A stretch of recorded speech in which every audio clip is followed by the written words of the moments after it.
EP ജയരാജനുമായി Prakash Javadekar കൂടിക്കാഴ്ച നടത്തിയെന്ന വെളിപ്പെടുത്തലുമായി TG Nandakumar ആദ്യമെത്തി. Javadekar തിരുവനന്തപുരത്ത് വന്ന് അവിടെ ഒരു ഫ്ലാറ്റിൽ പോയാണ് ഞങ്ങൾ കൂടിക്കാഴ്ച. ഫ്ലാറ്റിൻ്റെ പേരൊന്നും എനിക്കറിയാൻ പാടില്ല. കാറ് ഫ്ലാറ്റിലേക്ക് പോകുന്നത്. അപ്പോൾ പിണറായി വിജയൻ്റെ സംരക്ഷകനായുള്ള ഡിസ്കഷനാണ് ഇപ്പോൾ ചേരാൻ വന്നത്. അല്ലാണ്ട് EP ജയരാജൻ തലയിൽ ഓളം ഉണ്ടോ അനാഥനാവാൻ, BJP പോവാൻ?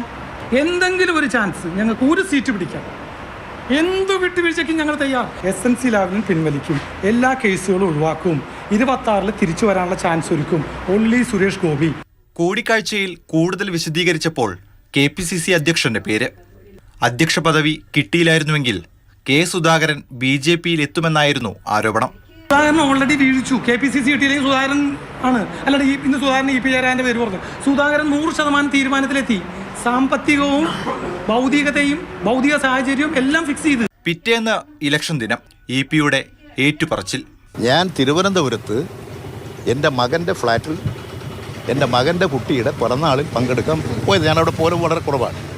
ഒരു 10 മിനിറ്റ് കാണുമ്പോൾ കാണാൻ രണ്ടാളിങ്ങനെ കയറി വരും. ഒരു വീട്ടിലൊരാൾ വന്നപ്പോൾ ഇറങ്ങിപ്പോകുമെന്ന് പറയാൻ പറ്റില്ലല്ലോ. ഞാൻ വളരെ സന്തോഷപൂർവ്വം നമസ്കാരം പറഞ്ഞു. എന്താ വന്നു വെച്ചാൽ ഞങ്ങൾ ഇതിലേ കൂടി പോകുമായിരുന്നു, അപ്പോൾ നിങ്ങളിവിടെ ഉണ്ടെന്ന് പറഞ്ഞു, ഒന്ന് കാണാം. ഇതാണ് ഞാനുമായി അദ്ദേഹവുമായി സംസാരിച്ചിട്ടുള്ള കാര്യം. കൂട്ടുകെട്ട് പറഞ്ഞ EP ജയരാജന് മുഖ്യമന്ത്രിയുടെ താക്കീത്. പാപിയുടെ കൂടെ ശിവൻ കൂടിയ ശിവനും പാപിയായിടുന്നു. ഈ കൂട്ടുകെട്ടിൽ എപ്പോഴും ശ്രദ്ധിക്കണം. അത്തരം ആളുകളുമായി കൂട്ടുകെട്ട് അല്ലെങ്കിൽ ലോഹ്യം അല്ലെങ്കിൽ അതിർകവിഞ്ഞ സ്നേഹബന്ധം അതൊക്കെ സാധാരണഗതിയിൽ ഉപേക്ഷിക്കേണ്ടതാണ്. വിഷയം CPM BJP ബന്ധത്തിന്റെ റൂട്ടിലേക്ക് കോൺഗ്രസ് മാറ്റി.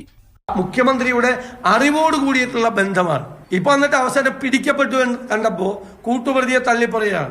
അതിന് പറയും ശിവന്റെ കൂടെ പാപി ചേർന്നാൽ ശിവനും പാപിയാവും. നല്ല ശിവനാണെങ്കിൽ കത്തിയെരിഞ്ഞു പോകും പാപി. EP-യെ BJPയിലേക്ക് എത്തിക്കാൻ ശ്രമിച്ചെന്ന ശോഭാ സുരേന്ദ്രൻ.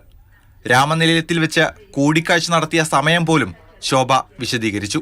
മാർക്സിസ്റ്റ് പാർട്ടിയുടെ പ്രഗത്ഭനായിട്ടുള്ള നേതാവ് EP ജയരാജൻ ഭാരതീയ ജനതാ പാർട്ടിയിലേക്ക് ചേരാൻ തീരുമാനിച്ച് 90% കഴിഞ്ഞപ്പോൾ എന്തേ ഭയപ്പെട്ട് പിന്മാറിയത്? ജയരാജൻ അറിയാം ഭീഷണി വന്നത് ചില്ലറ ഭീഷണി ആയിരിക്കില്ല. കനലായി കിടന്ന BJPയിലെ വിഭാഗീയത ആളിക്കത്തിക്കുകയാണ് പിന്നെ വിവാദം. ദല്ലാളുമാരെ വെച്ചല്ല പാർട്ടിയിൽ ആളെ ചേർക്കുന്നതെന്ന് ശോഭാ സുരേന്ദ്രന് മുരളീധര പക്ഷ നേതാവ് C രഘുനാഥിന്റെ മുന്നറിയിപ്പ്. ശോഭയ്ക്കെതിരെ പടയൊരുക്കം തുടങ്ങിയതോടെ പ്രതിരോധവുമായി PK കൃഷ്ണദാസ് തന്നെ രംഗത്തെത്തി. അല്ലാണ്ട് BJP നേതാക്കന്മാർ ഇന്നയാളെ കാണാൻ പാടുള്ളൂ, ഇന്നയാളുകളുമായി സംസാരിക്കാൻ പാടില്ല, ചർച്ച ചെയ്യാൻ പാടില്ല, കാണാൻ പാടില്ല, കാണുമ്പോൾ കണ്ണുപൊത്തണം, ഇതൊന്നും ഞങ്ങൾക്കില്ല. ചർച്ചകളുമായി നേതാക്കളും പിറകെ അണികളും മുന്നോട്ട്. Election desk, Mathrubhumi news.